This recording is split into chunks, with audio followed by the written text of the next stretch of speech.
Let's go live to the member for Menzies, former Army officer and commando himself, Keith Wolahan. Keith, I'll get your thoughts in a moment. I just want to play you a little of what some of the evidence was today, including from retired Brigadier Dan Fortune. We want an apology for the disgraceful smearing of our meritorious unit citation, the damage done to the award system. We would like restorative justice for those who have been pejoratively impacted by that denigration. We don't want any more Campbell coward punches. We were coward punched by Campbell. Please don't let that happen to the next generation. So, Keith, there was quite a bit of passion on display today at that inquiry.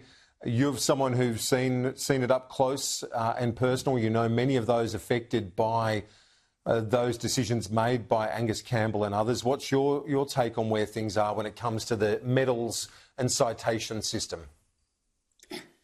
I not only know many of the people who have given evidence today, but I've served with them, including Dan Fortune. Winston Churchill once said that medals for the military are history made personal.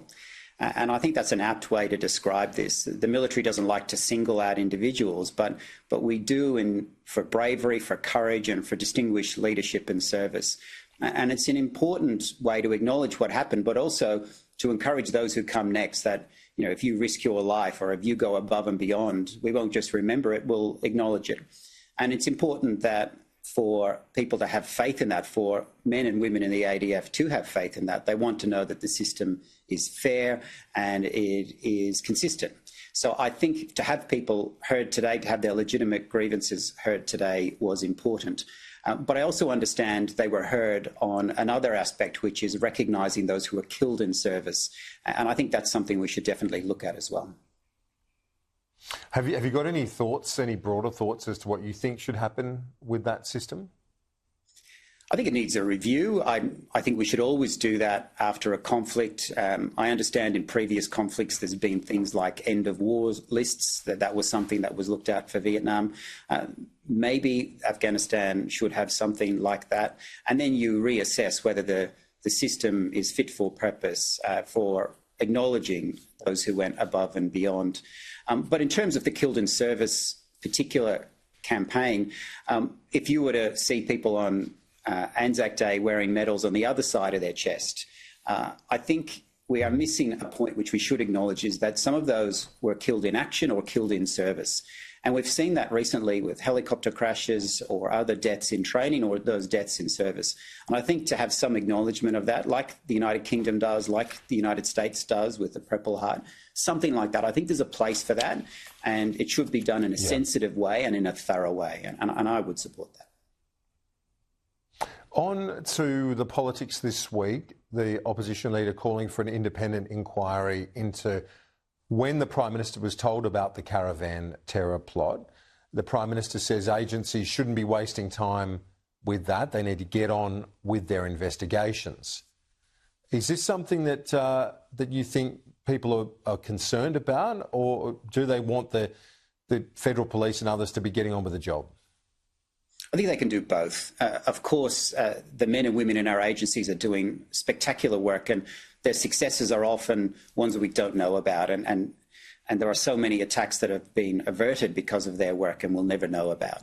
But I think they can do that and look deeply as to whether things can be done better, because that's how you continuously improve. There are questions to answer in terms of the process, and the process matters. It's not just a sideshow in Canberra or question time. We want to know that the processes work, and that flow of information to the most senior decision makers. If there is a problem with that, or if there's a lack of trust somewhere along the chain, well, let's find out why. Let's find out if that can be fixed. And an inquiry doesn't have to be public. It's not a gotcha moment. It's so that evidence can be given in a secure way so it doesn't compromise ongoing investigations. So you don't think that outcome has to be made public or reported? Well, every inquiry would have terms of reference, and those terms of reference, careful thought should be put into them. I think it's important that the public has confidence in the system, so I wouldn't say that all of the evidence or recommendations would be behind closed doors. I think the public need to know that the agencies and the Prime Minister talk directly and they communicate in a timely way when there is a serious threat to national security, as this was. A couple of by-elections this weekend at the state level in Victoria. The Labor government in Victoria is on the nose at the state level. Will you be looking at these closely as to what the implications are for the upcoming federal election in terms of if there's any major swing against Labor? I will be looking closely at these, but I think the jury has made their verdict here. I've been out door knocking hundreds of doors in my electorate, and there is a deep despair at the actions of the Labor government at a state level and at a federal level here in Victoria. Victoria is a place that I love and it's my home, but it's not at its best. Businesses are closing at a higher rate than in other states. People are living paycheck to paycheck at a scale that I have never seen before. And that sense of despair is one that people are talking about, and they need the government at both levels to provide solutions for them, and they're not getting it. And I wouldn't be surprised if they vent that frustration this Saturday. There was some talk that your seat was at risk given the narrow margin. At the moment, you've got to be feeling a bit more comfortable with how the tide is going politically. I have never and will never take my role as a member for Menzies for granted, and you start afresh at each election. You're judged not just on your words but on your actions, and so that has guided me every day as the member, and I will always fully respect the decisions of the people of Menzies. But the feedback that I'm getting is that they really are very disappointed in the Albanese government. Labor supporters, Green supporters have admitted that they voted for either the Greens or Labor last time, but they won't be doing that next time. I'm hearing that a lot on the phones, on the doors, and when I go out and meet people. So we'll see what happens at the next election.